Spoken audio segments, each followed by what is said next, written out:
Unda mana ancha yangiliklar, imtiyozli nimalar ajratilyapti. Mana prezidentimiz tomonidan ham imtiyozlardan foydalanib, tadbirkorlik faoliyatimizni yanada kengaytirishga harakat qilyapmiz.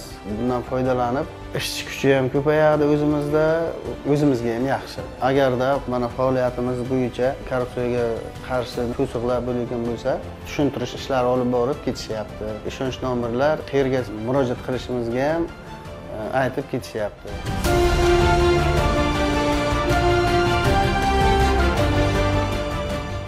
Joriy yilning 5-mart kuni prezidentimiz rahbarligida o'tkazilgan video selektor yig'ilishida belgilab berilgan topshiriqlardan kelib chiqib, korrupsion omillarni bartaraf etish, tadbirkorlik subyektlarida yuzaga kelayotgan sun'iy to'siqlar va g'ovlarni aniqlash maqsadida mahallalarga tashrif buyurgan holatda departament xodimlari bilan birgalikda o'rganish ishlari amalga oshirilmoqda.